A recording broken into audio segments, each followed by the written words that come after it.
You are now watching Believe. Do you believe?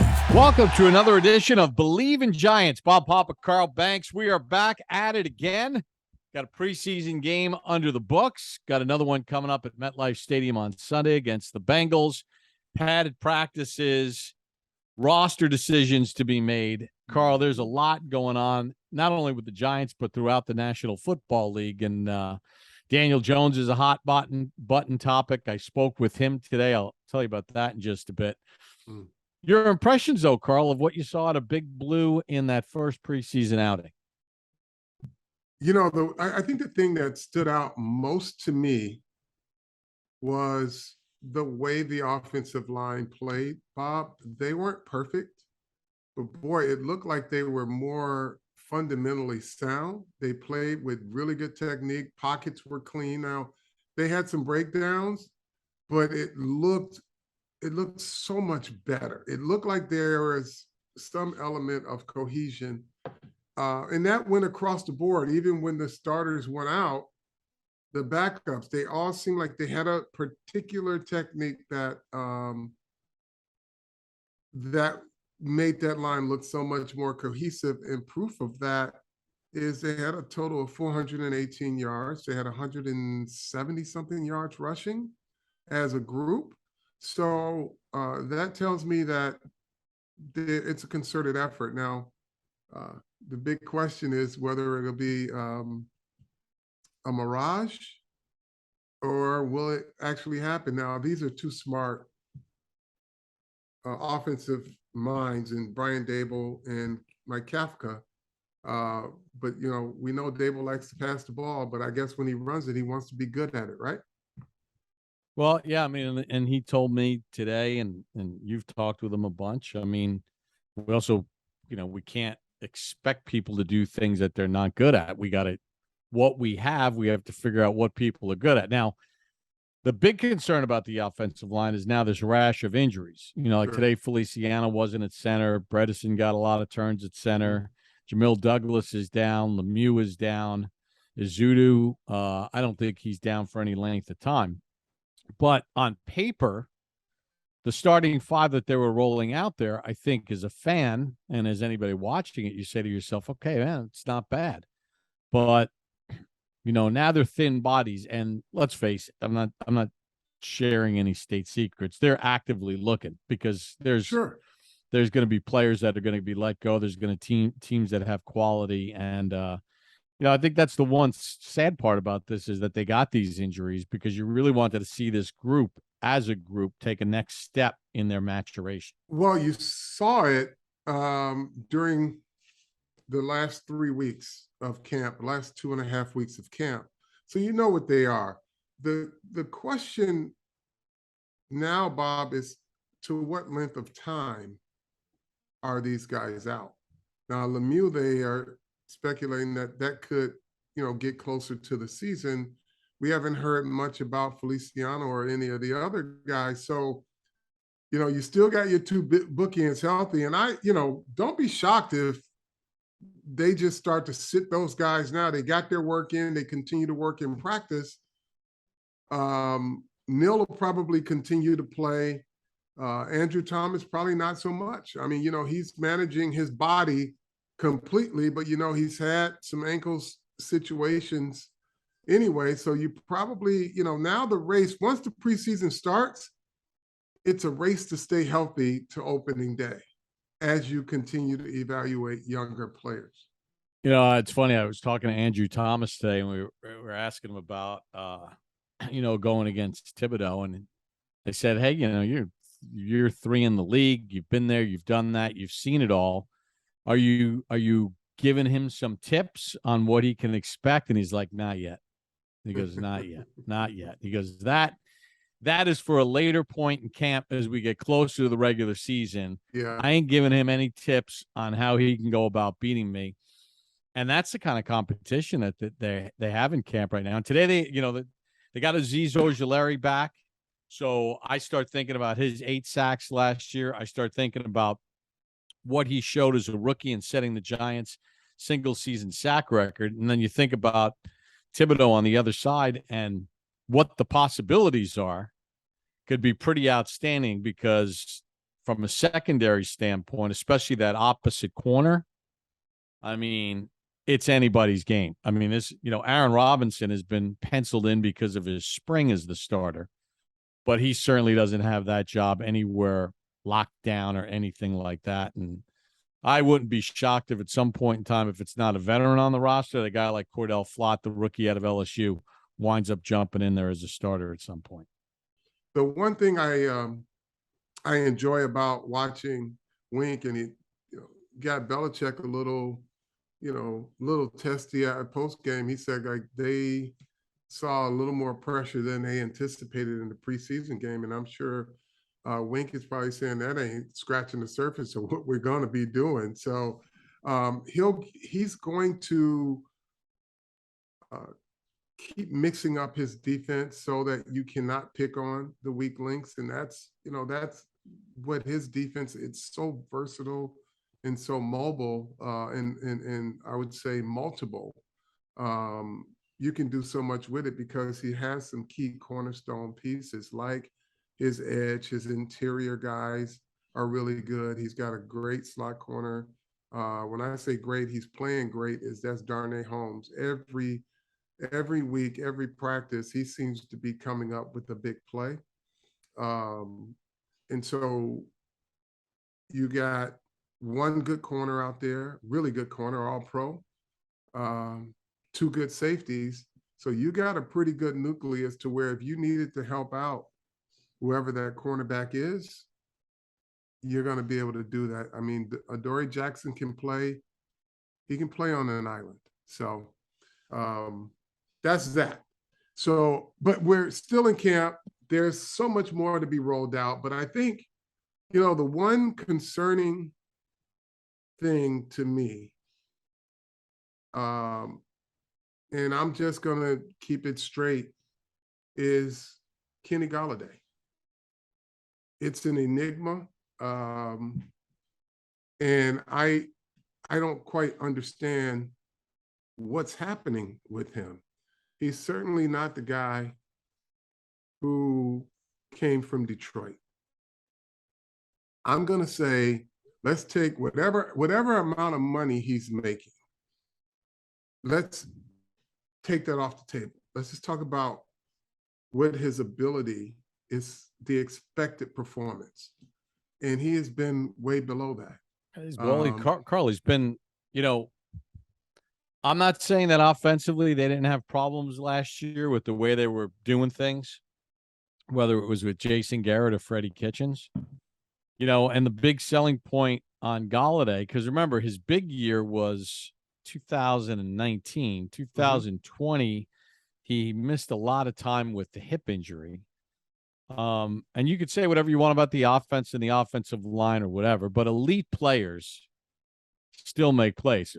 Odell Beckham Jr. on some poor Giants teams still was a difference maker. Golladay did not get in the end zone once last year. And I defended him at times thinking, well, why isn't he on the field? Well, I am, it's time.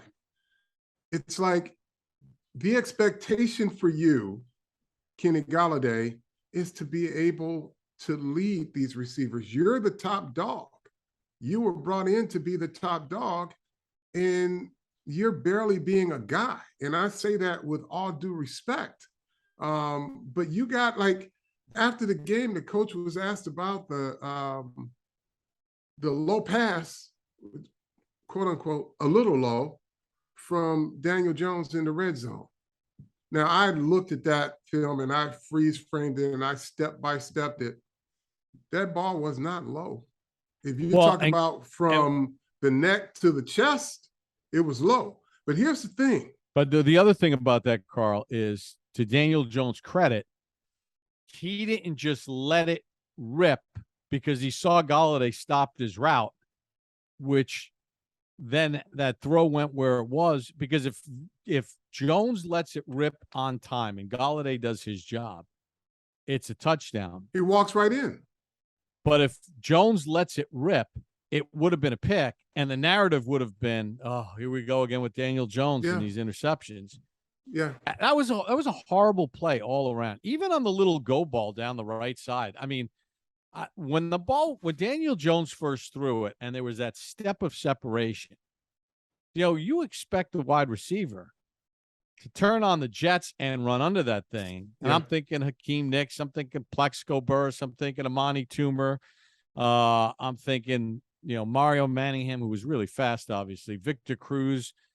That should have been a touchdown. And there was no gear to hit. And that's alarming. Well, yes, there's so much alarming. But the one play that kind of sums it all up is the red zone play. That's the money ball. That's where the wide receivers make their $75 million, their $80 million contracts.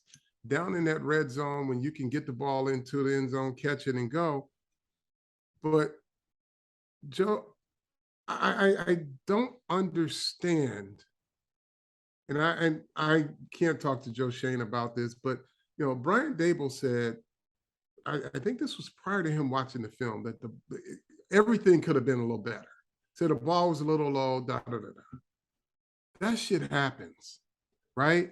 And really good receivers, average receivers, when it's time to eat and that money ball comes, they find a way to catch it if it hits their hands. Now, he's How many not times have you supposed to seen be Tom Brady in that situation? The ball is low, so it can't get intercepted. How many times have you seen it? This one, Bob, It wasn't that low. I know what you're trying to say. It was It not really wasn't low. even that low. Right. And so for me, this has to change. And I have my good friend, he treats me like a really good friend every time I see him, entertainer, Fat Joe, had coined this phrase, yesterday's price is not today's price. I think that's where we got to be with Golladay. Like, the expectation is higher. He cannot, let me play this for him so he can hear it. Yesterday's price is not today's price. Yesterday's price is not today's price. Can we get Fat Joe to throw in tell a friend in that? But it is. Yesterday's price is not today's price. He's got to step up. Like, you are a number one receiver on this team, and you're playing to the level of Justin also ran. Like, you line up these receivers and you watch them go, your top guy is Wan'Dale Robinson. And Tony when he's healthy, when he's practicing. But wait, that's a whole nother story. Right. But where is the top dog? I'm taking all the zeros off of your contract and just saying, come on, where you at? Well, he's got the best resume of any guy we're talking about. Where are you at? Yesterday's price is not today's price. The price has gone up. You've got to lead. You're the big dog in the room. Like, you just can't be another guy on a team that needs your contributions, and that's the major point I'm trying to make. Well, the team needs your contributions. So while you're going a little Fat Joe on me, playing time, snaps, that's where guys party. So I'm going to go a little Beastie Boys on you and say that Kenny Golladay is, you got the right to fight to party. Yeah. I mean, he's got to fight for the right to party, or Colin Johnson, Darius Slayton, or some dude off the street is going to be partying in his snaps. Yeah, I'm just telling you. And then, that's also a reality, I think, for Tay Crowder. Yesterday's price is not today's price. Darian Beavers is a guy that is knocking on the door. And whatever those 130 some tackles you made last year, there's a guy who they're looking forward to develop because they drafted him. So you have to be better than the mistakes he's making. So if both you guys are making the same mistakes fundamentally, Guess who they're going to teach? The guy they drafted, because you've had 3 years to get it figured out, get football figured out.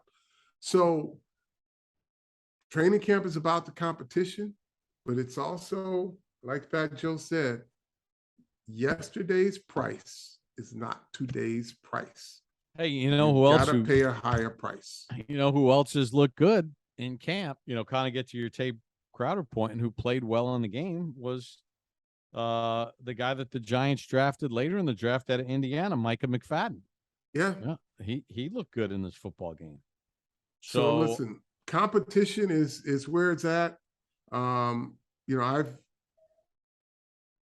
been a supporter of Crowder, but I have been one of his biggest critics too, because he's fundamentally just guesses a lot. He's fundamentally flawed. Yeah, you got mad during the telecast. He ran himself out of a hole, and you were like, nothing gets Carl. Folks, there's nothing that gets Famous 58 more pissed than when he sees guys jump out of a gap and the run play goes right there. Yeah, and on an easy read, I could see if it was a counter or things like that. But the fact that this regime has two guys that they would rather develop, they're going to develop to replace you if you can't be better. And, you know, this is a regime where linebackers got to run, they got to be smart, and they got to do multiple things, right? Mistakes cost you big plays in this type of defense. It's going to be interesting also to see the fit with Blake Martinez. You know, he's not the prototypical Patrick Queen, fast guy in the middle, but he's the best they got. He can move, he can get to where they need him to go, but disguising and doing some things like that may not be the same. But again, like you said, they're going to work with the personnel they have. So let's go to the quarterback, Carl, because I got bombarded on Sunday with texts from colleagues that are Giants fans, not only in football, but colleagues that work at Golf Channel, about, you know, the reports of Daniel Jones' practice. What was he, like 6 of 15 or 6 of 20 or whatever, whatever the count was, pick 6, everything else. I talked to Daniel about that today, and you know, he's very Eli-esque in the sense that he doesn't really pay attention to any of this stuff. He's not on social media. I'm sure he hears through his close-knit circle what every athlete hears. But you know, I want to get your thoughts on what you've seen out of Jones so far, because again, I've been going to Giants training camp since you were a player working it. You know, and I saw many a bad day of practice from the defensive side of the ball and many days of bad practice from the offensive side of the ball with guys like Phil Simms on offense. Sure. And same thing with Eli. And same thing with Kerry Collins.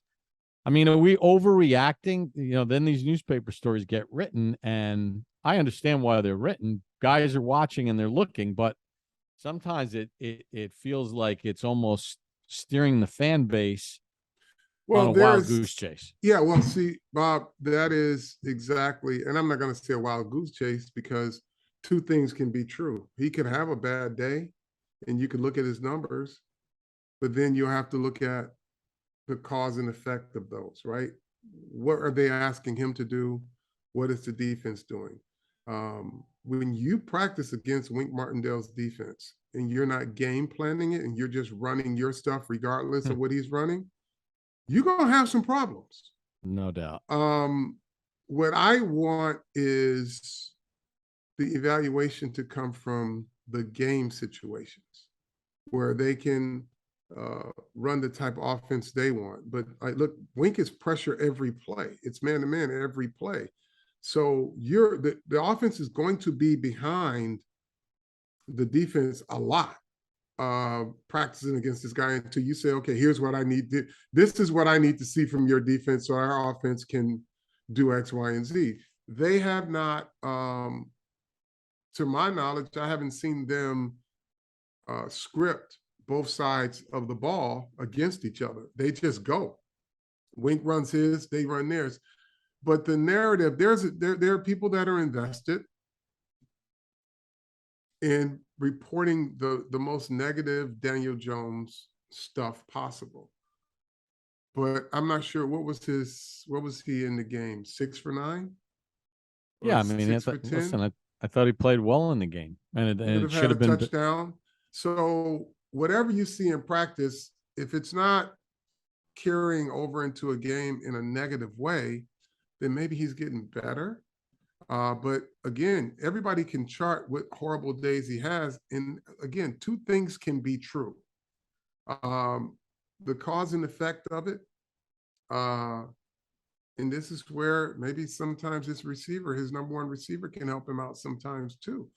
But yeah, I mean, look, I am optimistic about Daniel Jones. I think he is going to perform well this year. Whatever you're seeing in practice, you see in practice. Like, I can't tell you that there's some bad plays in there. I don't know if it's a result of his decision making or a decision he was forced to make based on what the defense did to him. But I think practice is the place where you should make your mistakes. So yeah, I mean, have at it, guys. If you wanna paint this guy as the worst thing to ever play the game or play the position, don't be embarrassed when he goes out and has a decent game and moves the offense. And then you're gonna have to reassess how you were evaluating him. But the mistakes are there, the interceptions, you can't whitewash them away. They happen. Like Darnay Holmes had a pick 6 yesterday. What were the circumstances around that? That it is what it is. But like, practice and game. So does he take those bad plays into a game, or is that just by circumstance of what he's practicing against? Yeah. So yeah, I mean, and I'm sitting down with Coach Dable today. They come off the practice field, and Pat Hanlon, the VP of Communications, he's got his list every day of obligations, and one of them was to do this interview. And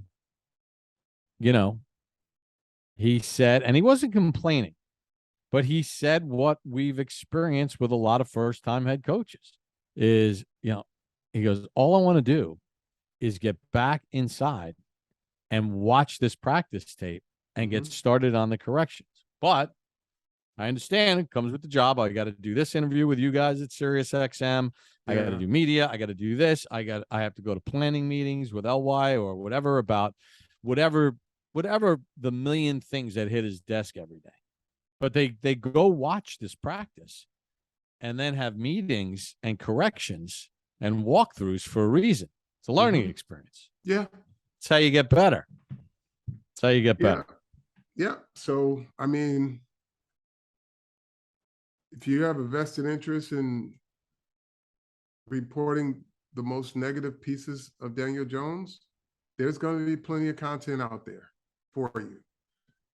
If you want to see how he plays in a game, then you have to wait until, each Saturday or Sunday or Thursday that he plays. So we'll see what happens. But again, you see what you see, you can report it. And like I say, two things can be true at the same time. He's playing against a defense that is causing this offense problems, quite frankly. There's a lot going on. Before we wrap up, because I want to get into a personal thing, and if you have anything else that you'd like to get off your chest, feel free. But BetOnline is the fastest and easiest way to wager all on your favorite sports, contests, and events with first-to-market odds and lines. Find reviews, news for every league, including Major League Baseball, NFL, NBA, NHL, combat sports, esports, and even golf. BetOnline continues to be the top online resource for all of your sports information, live in-game betting, props, and futures. Head to BetOnline today or use your mobile device to join today and make your first sports bet. Use the promo code BELIEVE, BLEAV 50 to receive your 50% welcome bonus on your first deposit. BetOnline, where the game starts. I have one more thing I want to touch base with you on. It's a personal thing.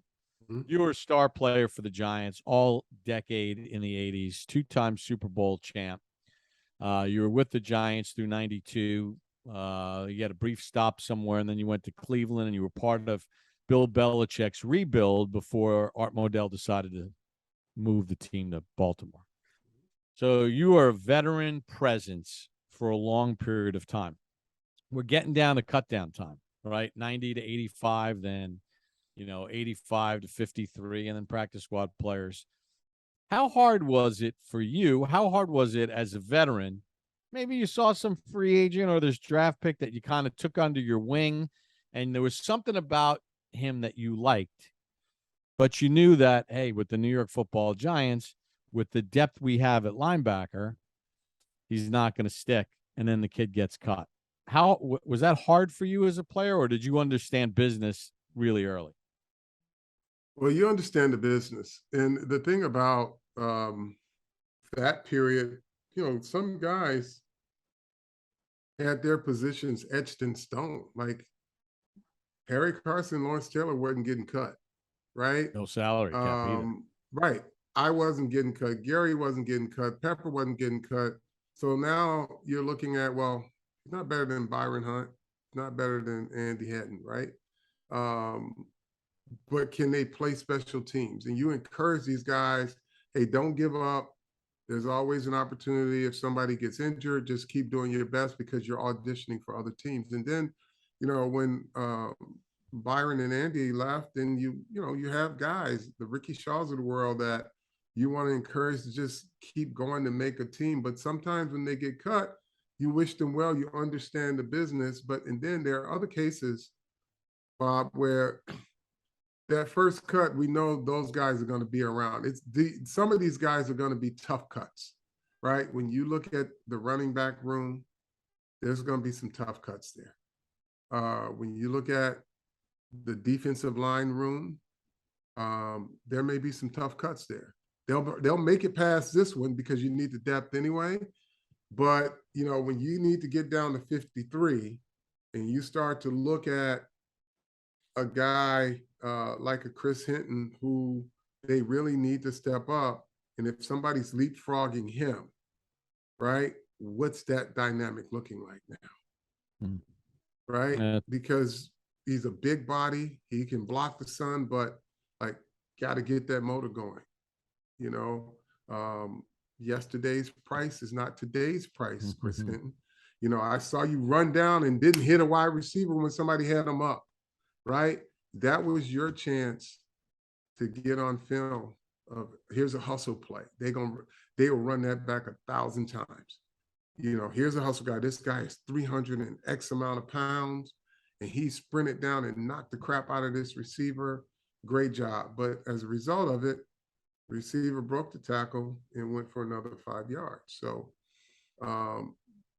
that's not the impression when they really want you to be that guy, and another big body in the middle, and you played so well at Michigan pushing people back, and they haven't seen it yet. So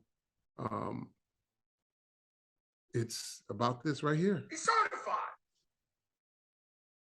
Yesterday's price is not today's price. Yesterday's price is not today's price. So they got to get it going. I mean, as simple as that. Guys like that, he won't be cut this first go around, but they're going to give him every chance to really impress upon these coaches that he can be on his active roster. He's too big to be on a developmental. He's too good to be on the practice squad, and he probably wouldn't pass waivers anyway. But they need him. They need him to show up and play like the guy that was at University of Michigan, play like the guy that they expected him to be. And he just hasn't done that yet. And he had that one prime opportunity that I'm sure when he looks at the film, and I'm sure Brian Cox probably ran that film back and said, son, what are you waiting on? Here he is right here. Just go knock him out. And he's got to step up. There are a few people. I'm interested now in the Tay Crowder, Darian Beavers, and Micah's situation, because two young guys, one guy who's not old, but he hadn't gotten better at the things he needs to get better at. Let's see how that plays out too. And look, Tay Crowder has done a phenomenal job for his career. He was Mr. Irrelevant, wasn't he? Yeah, I mean, he was Yeah. he was a late pick. I think he was Mr. Irrelevant. Irrelevant. So, I mean, hats off to him for making it. Now let's go. Like, show us that you've grown as a football player, because he's got the athleticism to work in this defense. Like, Wink needs mobile guys, multiple guys you can move around and that can fly. He has that ability, but he just does not work fundamentally at the things he needs to be good at. All right. We are out of time. Now, I will say this. Yesterday's price is not today's price. But in Believe in Giants, yesterday's price is today's price, which is tomorrow's price, because it's free. So what do you have to do, Carl, to extend the offer? Tell a friend. Tell a friend to tell a friend. So for Carl Banks, I'm Bob Papa. We'll catch up with you down the road. Get after it after the second preseason game for another edition of Believe in Giants.